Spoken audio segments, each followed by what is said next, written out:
Hey, how's it going, guys? It's Nate here. And Skyrim is, well, we've already said it before, but Skyrim is indeed a humongous game. One with no shortage of quests, items, locations, and of course, villains. And among Skyrim's most prominent antagonists are the Thalmor, a corrupt yet highly efficient organization of high elves who seemingly have the Empire, and indeed all of Skyrim, wrapped under their yellow little thumbs. During the events of the Elder Scrolls V, these Somerset supremacists serve as secondary antagonists throughout the game's main questline, as they desperately seek to root out the last of the Blades, and play a key role in keeping the Civil War alive.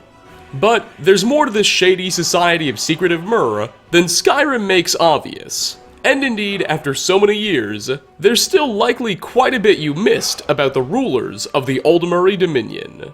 So, sit back and relax, as we take a look at 5 things you probably never knew about the Thalmor of the Elder Scrolls V Skyrim. Starting off, the Great War was the massive military conflict between the Mede Empire and the Aldmeri Dominion roughly 25 years prior to the events of Skyrim. Most agree it resulted in a pretty blatant Thalmor victory, with the Empire agreeing to cede Hammerfell, pay massive tribute, and of course, infamously outlaw the worship of Talos. However, despite clearly losing the war, there's some very strong evidence that the struggle could have gone much worse for the Empire had the Thalmor successfully executed a secret plan of theirs. Let me explain. So, the final stages of the Great War centered around the struggle to control the Imperial City, the Empire's capital. The Thalmor threw absolutely everything they had at capturing the settlement. And they succeeded. In the year 174 of the Fourth Era, the Emperor himself, much of the Imperial government, and many civilians were forced to flee their own home, as the Thalmor overran the capital. Interestingly though, after their victory, the massive elven army just decided to stay there, idly. They didn't continue to push their advantage, they didn't go on to harass the retreating armies or capture more land, they just took the capital and kept hundreds of thousands of their soldiers there. The Imperials capitalized on this with some particularly quick thinking, and were able to rapidly form another army within weeks. And soon enough, they were able to counterattack, launching a battle to retake the Imperial City. The occupying High Elves were just so overconfident in their numbers, they failed to plan any real effective defense. And when the Empire struck back, the Dominion army was just slaughtered. Nearly the entirety of all Thalmor forces in the province were annihilated. Seriously, all of the Aldmeri soldiers in Cyrodiil were either killed or captured by the time the battle was over. There were still, of course, other Thalmor armies in Hammerfell and back in their homeland of the Somerset Isles, but this defeat was just so shocking, it forced the Aldmeri Dominion, who originally wanted to conquer the entirety of the Empire, to just settle for some concessions. And only a few weeks after the Battle of the Red Ring, as it would be known, a truce was signed. Okay, so with that history out of the way, one has to ask, why did the elves keep so many of their forces tied down in the Imperial City after they captured it? Why not, as we said, press their advantage? Instead, they let the Empire regroup and paid dearly for it. It just seems like a really stupid strategy. So, what were they thinking? Well, for a while, no one really knew the answer to this question. Many people just assumed it was dumb. However, the Elder Scrolls Legends seems to have revealed the truth. It turns out that while they controlled the city, the Thalmor were sacrificing innocent civilians to the Daedra, in the hopes that the evil overlords of Oblivion would reward them by joining their war against the Empire. Yeah, it's pretty horrible. You see, the Imperial City is home to the White Gold Tower, a structure of particular divine significance. The Thalmor believed that by sacrificing innocents close to that tower, they would be able to convince the Daedra to unleash hordes of monsters upon the Empire, effectively creating a second mini-Oblivion crisis, which the elves hoped would allow them to win the war much faster. The Thalmor referred to this prophecy as the culling. Yeah, pretty creepy. And just before they were able to totally fulfill it, the Empire struck back right in the nick of time and retook the city. This is why the Thalmor kept so many men at this single settlement. They believed that as long as they could hold it, their victory was a sure thing. As soon, they'd be joined by armies of monsters. Of course, when the Empire finally did strike back, the occupying forces were just so surprised, they realized they didn't have a plan, and giving 200,000 soldiers impromptu orders just wasn't logistically feasible. So they ultimately suffered a grave defeat. Fun fact, after the Empire retook their home, they hung the Thalmor general commanding the army, a man called Lord Narafin, who was secretly directing the whole human sacrifices thing, from the top of the White Gold Tower. And it's said that around after a month of him just dangling there, a flying Daedra swooped in and flew off with him. To this day, Lord Narafin's whereabouts are unknown. But regardless of that crazy man's fate, it seems safe to say that while the Empire didn't exactly win the Great War, it could have gone much, much worse for them had they not acted quickly. Next on our list, what's the Thalmor's endgame, and what are they ultimately hoping/trying to do? Are they just after world domination? Are they content with the status quo? Or perhaps, are they after something more? This is a question that has long been debated by the community, and sadly, Skyrim itself doesn't offer a whole lot of answers. In fact, it doesn't tell us much about the Thalmor's history and objectives. But, thankfully, the Elder Scrolls books, The Infernal City, and Lord of Souls, which released in 2009 and 2011 respectively, are set between the events of the Elder Scrolls IV Oblivion and the Elder Scrolls V Skyrim, just as the Thalmor are rising in power, and they offer us a huge amount of insight on the faction. The Thalmor are by no means the subject of either book, but in both novels, we consistently hear about their rise and various schemes and power plays. There's a sort of cold war going on between elite Thalmor agents and the Penitus Oculatus, basically the Empire's spy organization. Ironically enough, while we in Skyrim largely view the Penitus Oculatus as antagonists through the lens of the Dark Brotherhood storyline, in the Elder Scrolls books, they're mostly portrayed as the good guys, the only real entity trying to stop the Thalmor and save the world.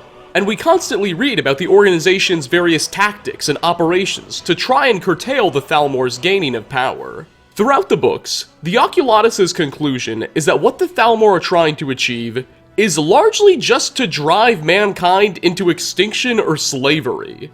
In Infernal City, Inspector Collins, an Imperial Penitus Oculatus agent, says this about the Thalmor's goals. Quote, "I may not well be privy to many details, but their goal is clear. The pacification and purification of all of Tamriel, to bring about a new Merethic era." End quote. For those who don't know, the Merethic era, which took place before the First Era, was a period of time in which Tamriel was almost exclusively populated by elves. No humans allowed, hence the name Merethic era. Eventually, in the waning years of this era, humans began to pop up on the coasts, and many found their way into elven slavery. But it seems this is what the Penitus Oculatus fear the Thalmor are trying to restore. They want to bring that time back. Furthermore, Michael Kirkbride, a former writer for Bethesda Game Studios, said this in a Reddit AMA when asked about the Aldmeri Dominion's leadership. Quote, "The Thalmor is easily the most dangerous organization in the Ubris. More so than Talos, they cannot be understood. They are the other, and they hate everything that even smells like mortality. And they're going to win in the end." End quote. Now, despite how horrifyingly ominous this sounds, it's important to note that Kirkbride didn't work for Bethesda anymore by the time of that AMA, and hadn't for a bit. So what he said can't necessarily be taken as 100% canon, but it's still certainly worth considering. He seems to suggest the Thalmor don't just hate mankind, but the very concept of mortality in general. And Michael's convinced that these bad guys are poised to succeed. Whatever they're after, it seems this secretive coalition of High Elves is far from finished in whatever their ultimate goal of theirs really is. Coming in at number 3, the Thalmor Embassy serves as the Dominion's headquarters in Skyrim, and it can be visited during the quest, and only during the quest, Diplomatic Immunity, where we're sent by Delphine to infiltrate a party being hosted on the compound, in order to search for what the Thalmor know about the recent rise of dragon attacks.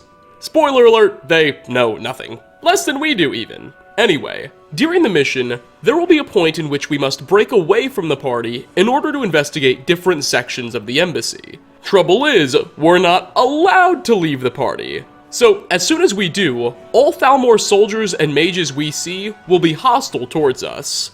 They know we ain't supposed to be snooping. Well, if the player decides to don a full set of Thalmor robes during this mission, something interesting will happen. Throughout most of it, you'll be able to walk in full view of the Thalmor soldiers, and they'll just ignore you, sort of, suggesting that your attire options have convinced them that you too are a fellow Dominion asset. Now, I should point out that how effective this disguise works, that being how close you can get to Thalmor soldiers without them calling your bluff and aggroing, varies based on your player race. So, Argonians trying to run around and pretend they're Thalmor soldiers aren't gonna fool very many people up close. But, if you're a high elf yourself, you can put these clothes on and get right up in people's faces. Furthermore, there's a section of the quest that requires us to walk across a large courtyard within the embassy's compound in order to get to Elenwyn's Solar. Normally, you'll have to fight your way through said courtyard. But, if you're in the robe disguise, you can just walk right up to the dude guarding the door and convince him to leave his post with some unique dialogue. Take a listen. Why aren't you at your post, Justicia? Why didn't you say so? Take over my post. Make sure nobody enters the Solar. It's neat that Bethesda allowed us an alternative approach to this high elf themed mission. And it's just as neat that they never bothered to tell us about it directly. So, what are you waiting for? Throw on these rags and get ready to fool some baddies. For our 4th spot, I know we just described the Diplomatic Immunity quest, and in it, I mentioned that our search of the Thalmor Embassy reveals that the Aldmeri Dominion doesn't seem to know a whole lot about the recent rise of the dragons. That said, there is some evidence in the game, though not at the Thalmor Embassy, that suggests the Thalmor may know quite a bit that we don't. Captain Valmir is an undercover Thalmor agent camped right outside of Varelhost, an ancient Nord ruin housing the remains of the dragon priest Regat. When we first meet him, Captain Valmir will be dressed in the armor of whatever faction side you took in Skyrim Civil War. He'll claim to be one of your superiors, and will order you to venture inside of Varelhost and recover the mask that Regat is wearing and bring it back to him, claiming that either General Tullius or Ulfric Stormcloak respectively wants it badly for their Civil War efforts or something. Of course, after we accept this challenge, venture into the ruins and recover the mask, when we bring it back to him, he'll reveal his true intentions and turn hostile. After winning the ensuing battle and killing Captain Valmir, we can find a note on his body, revealing him to be a Thalmor agent and containing his orders. This note reads as follows. Quote, "You will proceed to the ruins of Varelhost to retrieve the mask of the dragon cult there. If you are discovered, impersonate an officer. It is unlikely that anyone from Skyrim will be clever enough to see through the disguise. Once you have obtained the mask, bring it back to Labyrinthian." End quote. So, what does this mean? What's the significance behind this note, and why did Valmir want that mask so bad for the Thalmor? Well, head over to the Labyrinthian, and you'll get your answer. Kind of. The Labyrinthian is a large ancient Nord ruin, formerly the capital of the dragon cult which once ruled all of Skyrim. Now it's little more than some rubble. But here we can find a small room that most players refer to as the Dragon Priest Sanctuary. Within this room, we can find a small altar, and at its base, the skeletal remains of an unnamed human with a dagger through his chest and a wooden mask in his hand. Put that wooden mask on, and you'll be teleported back in time to when this small room was still functional and well maintained. While in this alternative dimension, you'll be able to put each of Skyrim's Dragon Priest masks on that altar, and once they're all there, a mechanism will be triggered and a new Dragon Priest mask will be revealed, called Canaric, which you can take for yourself. Now, it's important to note, players had to figure this whole thing out for themselves. There is no quest line directing you to the Labyrinthian, there is no series of objective markers telling you to put the Dragon Priest masks there. You just have to kinda do it on your own. And if you do, you get this cool reward. Considering Captain Volmir's orders, it would seem the Thalmor were privy to this fact as well. They knew about this sanctuary, and possibly about the Canaric mask. Furthermore, a note we can find in the sanctuary reveals that that skeleton we can find was a mysterious Breton scholar who was hired by an unknown organization, hint hint possibly the Thalmor, to study that wooden mask and bring it here. So it's very likely that the Aldmeri Dominion had some considerable knowledge about the dragon cult that not even we nor the Blades do. Even today, many players wonder what the significance behind the Canaric mask really is. Perhaps the Aldmeri Dominion are the only ones who really know the truth. And finally, last on our list, throughout Skyrim's main quest line, the Thalmor are relentlessly pursuing two individuals by the name of Delphine and Esbern. The reason both these characters tell us the Thalmor are after them is simple. They're former members of the Blades, an ancient knightly order that, prior to the Great War, was constantly harassing and at odds with the Thalmor. After the conclusion of the war, one of the Thalmor's terms for the Empire's surrender was the demand that the Blades be outlawed and their members sent to the Dominion. Since then, the elves have been relentlessly hunting down any surviving members of the organization, Delphine and Esbern included. But something you may not have known is that these characters in particular have been major thorns in the Thalmor's side for quite some time now. Neither Delphine nor Esbern will tell you this, but during that mission when you infiltrate the Thalmor embassy, you can find dossiers written by the Thalmor on both of these individuals. And in both the dossiers, they make it sound like Esbern and Delphine were quite the badasses. For one, they claim that Esbern, an elderly man, is quite possibly one of their biggest threats. Having previously been the Blades' lore master, he was responsible for something the Thalmor call the disaster at Falinesti, a city in Valenwood. We don't necessarily know what the disaster at Falinesti was, but presumably it ended quite poorly for the Thalmor, and Esbern was evidently part of orchestrating that. Furthermore, he was highly involved in planning something called the Blue River Prison Breach, in which presumably Blades agents stormed a Thalmor prison and possibly freed many of the inmates. Delphine, for her part, is cited with much less specific achievements. It's claimed that she's been a high priority target since the start of the Great War, apparently being heavily involved in operations against the Thalmor, and evidently just before the Dominion declared war on the Empire, Delphine was apparently operating within their territory, and they tried to assassinate her, but she got out just in the nick of time.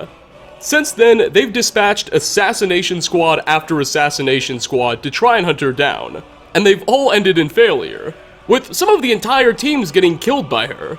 So yeah, while throughout Skyrim's main storyline, Esbern and Delphine may seem a little bit slow and at times incompetent, it appears that, at least back in the day, both of these individuals were anything but that, and they possibly provided the Thalmor with some of their greatest headaches ever. And with that, we are going to wrap up 5 things you probably didn't know about the Aldmeri Dominion of the Elder Scrolls V Skyrim. Thanks for stopping by, everybody.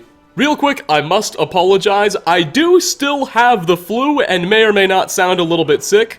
I'm pretty sure I'm towards my final days now though, so by next video I should be totally better, and hopefully my voice will be back to normal. Anyway, again, thanks so much for watching, and hope to catch you all in my next video. Peace out, everyone.